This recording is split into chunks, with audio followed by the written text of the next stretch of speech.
Welcome to a Season of Caring podcast where there's hope for living, loving, and caring with no regrets. This is Rayna Neises, your host, and today I'm excited to introduce you to Deb Kelsey-Davis. Deb is currently caring for her aging parents. She's a registered nurse and a co-founder of both Nourish for caregivers, which seeks to improve the health and spiritual well-being of caregivers, and Sagacity.care, a technology solution that connects parents, family caregivers, and healthcare providers with the information they need. She's an active member of the National Association of Catholic Nurses, certified in gerontology, and obtained her lay ministry certification from the Archdiocese of Chicago, Called and Gifted program. She and her husband are very proud of their 2 adult children, knowing without a doubt that it was the grace of God that they've become the wonderful people that they are. Welcome, Deb. It's great to have you today. Oh, thanks, Rayna. Thanks for having me here. I'm so happy to be with you. I'm just excited to be able to talk with you a little bit about what you've been doing in caregiving. Let's start with a little bit about your caregiving story. My story is multiple seasons. So let me share how I've journeyed through that. First of all, I'm a nurse. You said that. And I've been a nurse since I was 19 years old. I feel like I've been caring for people my entire life in one way, shape, or another. When 7 years ago, I was sitting with my mother-in-law and our family, she announced to all of us that she had cancer, head and neck cancer. And, as her treatment progressed, she needed more and more assistance from her family. So her daughter, who's in healthcare, and me as a nurse, we just stepped up and said, hey, I can do this. And I thought it would be really super easy for me as a nurse. Well, as we worked through her failures in chemotherapy, her failures in radiation, and she became sicker and sicker, it became clear to us that she needed more care. She was placed after her failed treatments into a skilled facility because she had IVs. She had tubes everywhere. She had a stomach tube for feeding. We were all working full time. So it wasn't until we started to really see her suffer, sadly, at the hands of the healthcare team at that particular facility, that we decided we had to do something. So we all cut back on our work schedules. Her daughter and me decided we were going to keep her in our homes. We'd do 2 weeks at my place, 2 weeks at her place. So she'd stay with her son and me. And I thought, this is great. I've got this. I can do this. Well, let me just pause for a second and say, I did the clinical things very well. What I wasn't prepared for was the emotional and spiritual depletion that I experienced. And I think the thing I was most surprised by was that you would think I'd be more aware, but I started isolating myself from my family, from friends, and eventually from God. And I ended up being in a place of clinical depression. And I didn't see any of that until my caregiving ended. Today, I'm caring for my 94-year-old dad and my 85-year-old mother. She's really his primary caregiver, but I'm a remote caregiver today. And it's a journey. It's many seasons wrapped up in one. Mm-hmm. And that support that you're providing for her is so important, even though you aren't having to be the hands-on caregiver right now in this season, that knowing that you're there and having that emotional support for your mom, I'm sure makes a big difference. It does, although I think with most of us who care for someone else in our lives, we put our superhero capes on and we don't want to ask for help. So even as her daughter, it is really a challenge to get her to just take a break when I'm there, when I'm helping.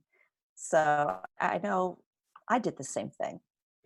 My mom had Alzheimer's. I was just 16 when she was diagnosed. And so my dad did a wonderful job of saying, I'll care for her. You go live your life at such a young age. And so I did. Mom lived 12 years with the disease at home with my dad. And he was the primary caregiver. He was there doing it all. He brought in help just during the day, but he wouldn't let anybody bathe her. He let them cook and clean and do those other things that he didn't really want to do. But all that hands-on responsibility really fell on his shoulders. And I would go home and say, leave, come on, let me take care of it, and it was hard for him just to let me do, like you said, the little things I think when you're in that caregiving mode, you just see it all and you just step right into it and take care of it. It's kind of your routine, and you don't even realize that you're blocking people out who can support you. And so as caregivers, I definitely encourage you listeners to pay attention to those people who are standing on the side saying, "Let me help. I can do this for you." Sometimes we feel like we're the only ones who can, and we know that number one, that's not true. But we can allow people to help, and it will be in our best interest and in our loved ones' best interest if we will step aside and let them come in and offer that support. So thanks for mentioning that. That's a great point. So faith, it's really an important part of coping. Share specifically what leaning on your faith has looked like for you and how it's been helpful for you. Well, it's interesting because prayer has always been a big part of my life. And prayer still is, and it's a big part of my caregiving. But what I think is probably more specifically most important to me is to know that as much as my world is changing around me, and as a caregiver and all the listeners out there, I'm sure you can relate to this too. You may start out your day with one set of plans, but it ends maybe looking totally different. So I know that God has plans for me. And if I can start every morning, this is where my faith comes in, just saying, "Hey, today's a new day, and I put my trust in you."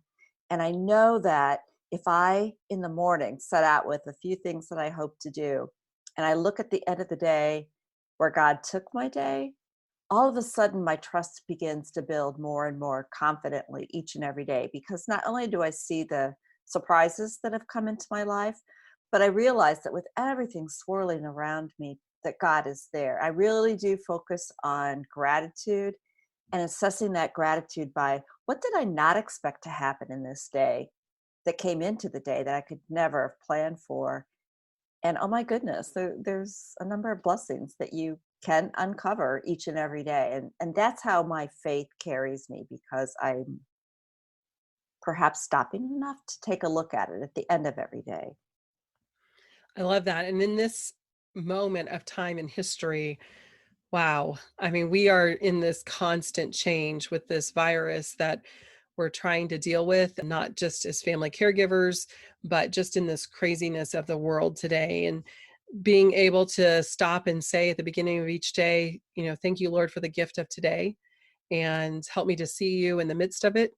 And then taking the time to, at the end of the day, acknowledge where he was if we missed it in the middle of it. It gets great when you really see him in the middle of it, but so many times it does take stopping at the end of the day, taking that deep breath and saying, "Okay, you were right there."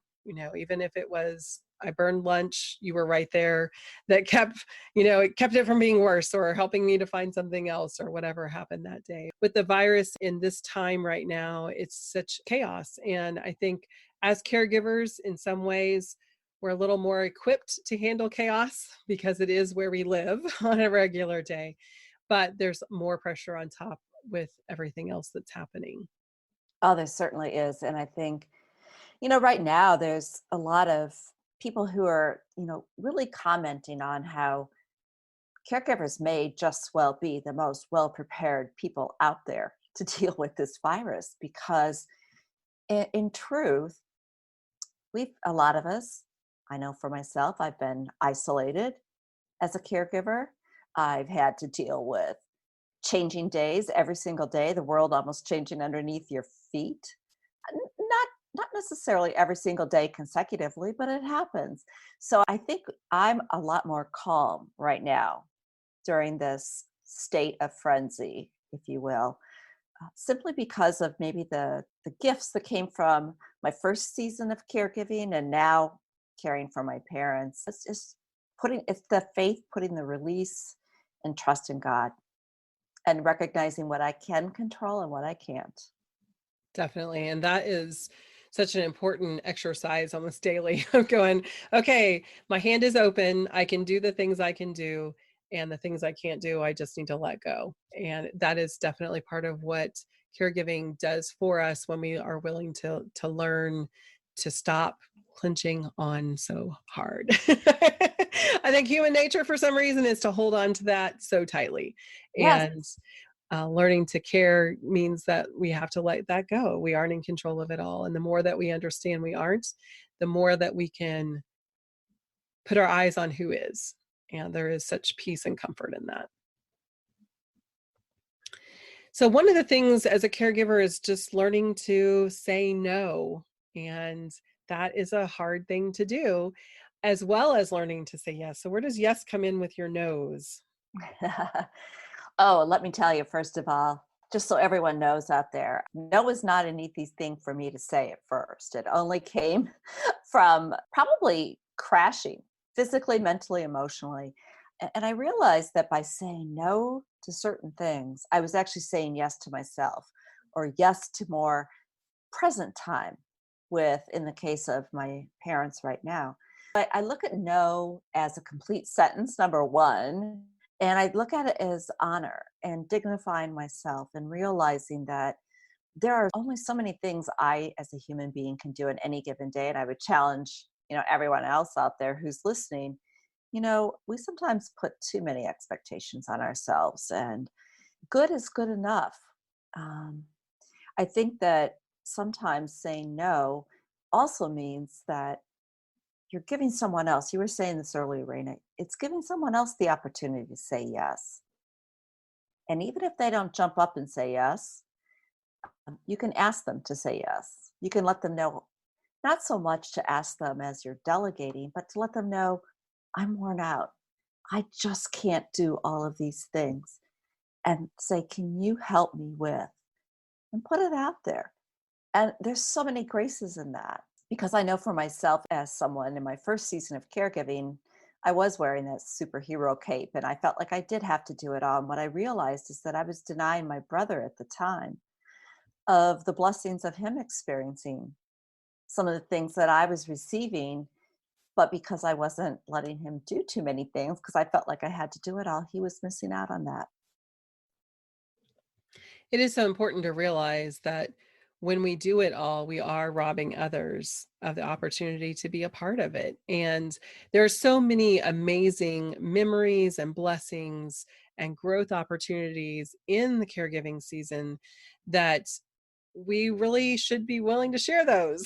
And so we don't need to hog them all. We should be willing to allow the others to be blessed with that as well. Not to mention the person we're caring for, the blessing that they have of having those other loved ones be a part as well. I cherish the relationship I was able to establish with my dad in that season where he was in so much need. If I had hogged it all, then there were a lot of people that wouldn't have even had the blessing of knowing him. I mean, some of our paid caregivers became almost like daughters to him. And it was amazing to watch those relationships grow and what a blessing he was in their life. And so, really being able to get the perspective of we don't have to be the superhero, we don't have to say yes to everything, we can say no. And with that no comes not just a blessing for ourselves, but also for those around us. Yes, and let's also be honest here. Sometimes I find that sometimes our loved ones get bored with us. They're around. Let's just be real honest here. If you're the only one they get to interact with very much, social isolation can happen when more than one person is present.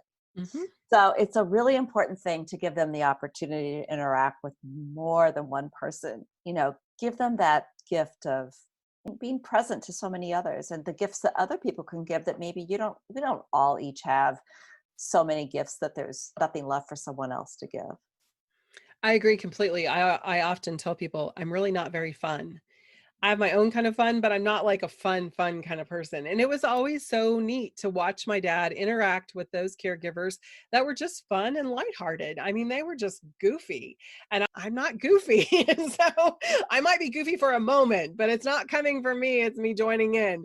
Yeah, it was so much fun to see different personalities bring out different joys in my dad and different personalities in him as well. So that's such a great point, because I do feel like at the end of long periods of time, he was kind of sick in my face. So it was, and me bossing him around, or just the way I did things, being able to have different personalities, I think is a blessing. I brought a lot to him as well. That relationship was valuable for us, but it was really neat to see different relationships.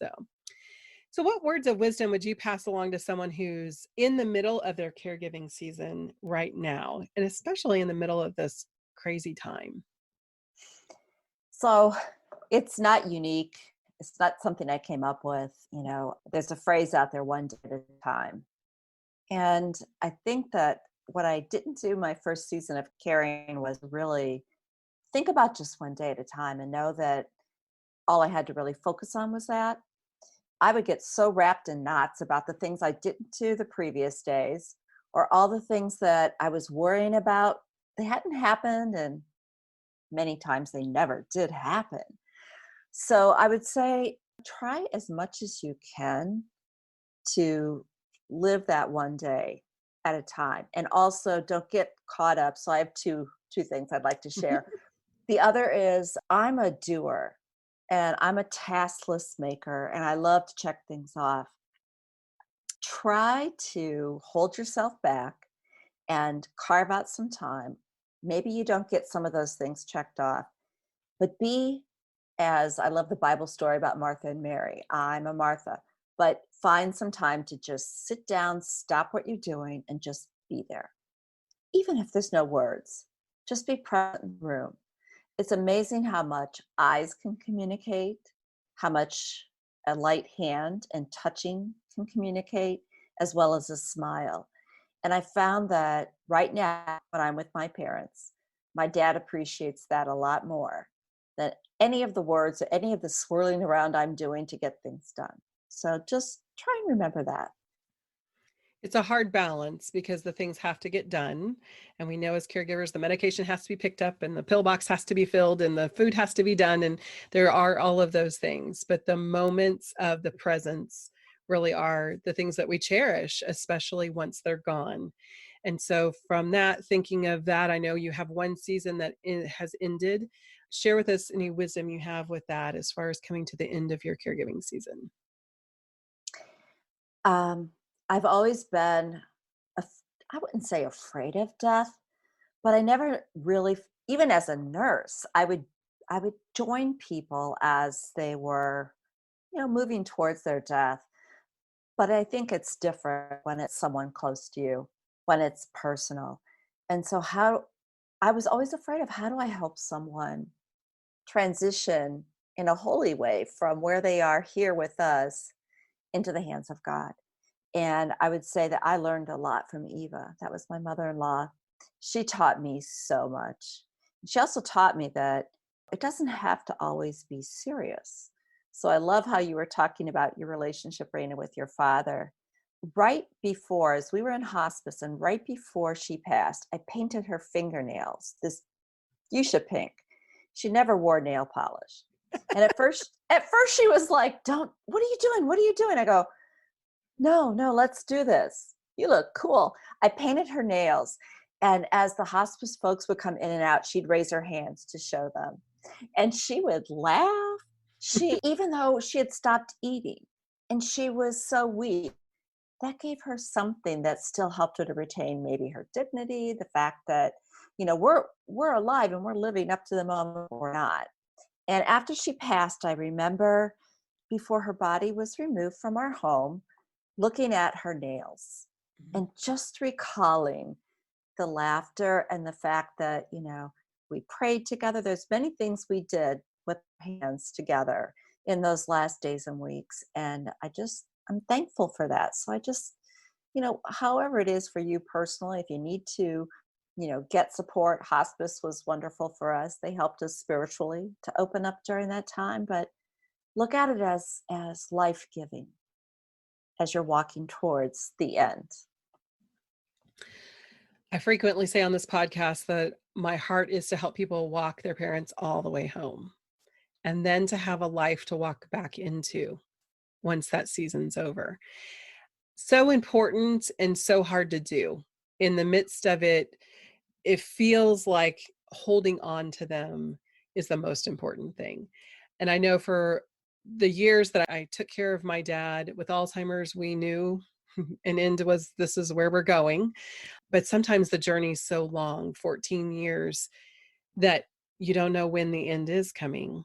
And I think that's one of the most challenging things in caregiving is we don't have an expiration date. So we don't know when to expect that or when this marathon might be over. But knowing that part of my job as his daughter was to fight for him and be his voice for him throughout his journey, but also to know when it was time to just be present and let go and let him make that final step on his own. There with him, but really being willing to say, it's okay, Daddy, we're good. We love you. We're okay. It's okay for you to take that next step. Hard to do, but really knowing that getting yourself to that place to say, it is okay. And I will be okay. And life is still here for me to continue to move on and for me to move into ministering to, supporting, encouraging other people who find themselves in that season made a big difference for me. But there is life after, and we can love them well, and it's okay to love them even as we let them go. And it's hard to do, but it's so important. And that was what I learned because I didn't do a great job the first time around. And it's okay to say that. I learned a lot. With my parents, it's totally different. Mm-hmm. It's much more comfortable. I think, there's oftentimes there's this big elephant sitting in the room that nobody wants to talk about. Mm-hmm. And yet, they want to talk about it. They want to talk about it. So funny story I'll share very quickly. My parents are the kind of people that they don't rest easy unless they know we as their children are taken care of, right? I mean, that's what every parent does.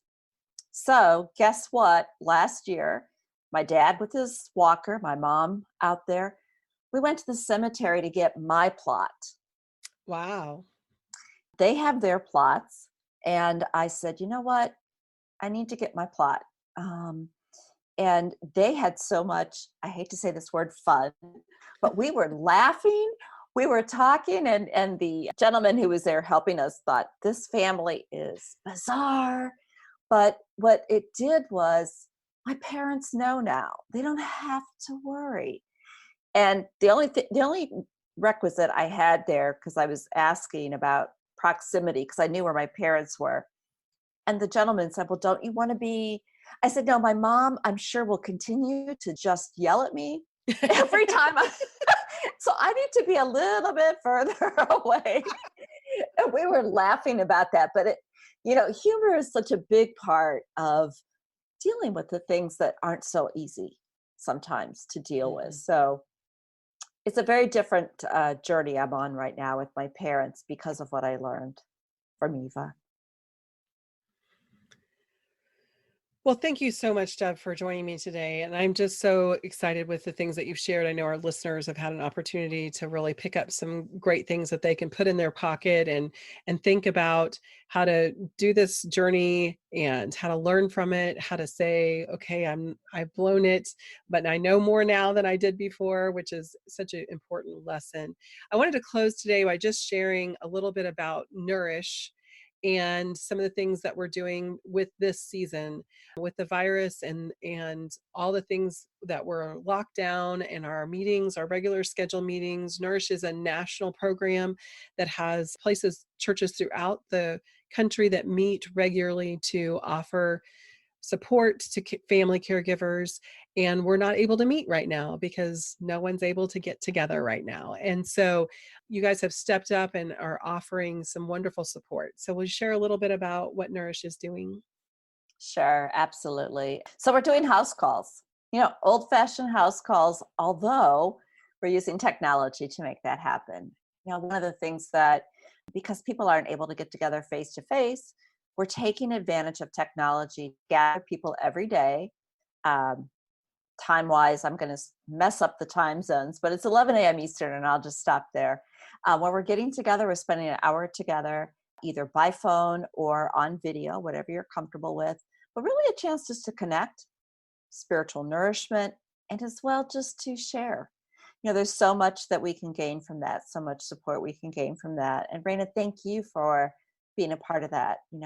It's an honor to be able to, have the time with you. You bring so much to the table with your own caregiving experience, and there's life after caregiving, but that's not always something easily found. So I really appreciate that. But no, we're doing that, and you can go to the website, which I know, Rayna, you'll share out, and we can get information from there about where to find us. Nourish is an amazing program, and I'm honored to be able to partner with them and just be able to help facilitate some of those conversations. And right now we're meeting daily, but like the rest of the world, things will change. And so as we get back to our new normal, some of those things will change. So definitely I wanted to take this time in the moment of the coronavirus crisis that's happening to offer that support to all the listeners. It's just an opportunity to come together, like she said, just to be nourished, both spiritually and practically, as we're sharing what we're doing and how we're just surviving this new crazy. And so I would love for our listeners to join us. I will definitely put our link in our notes page, but you can visit the nourishforcaregivers.com. Also, Nourish has some great support on Facebook, so feel free to look for them there. Again, Deb, I just really appreciate your time and your heart for caregivers. My heart's there with you, and so it's fun to be able to be with people who have that common calling. Yes, I love it. I love it. There's so much goodness in it all. And I thank you, Rayna, for everything that you do, because I think that we need people who can help lift us up to see the goodness and the blessings and everything. And it makes dealing with some of the things that aren't so pretty sometimes just so much better. Thank you. Thank you. And thank you, listeners, for joining us today. Again, just a reminder, this podcast is intended to encourage family caregivers. If you have medical, legal, or financial questions, consult your local professionals. Look forward to seeing you next week, and take care of you and your loved one as you take part in this season of caring.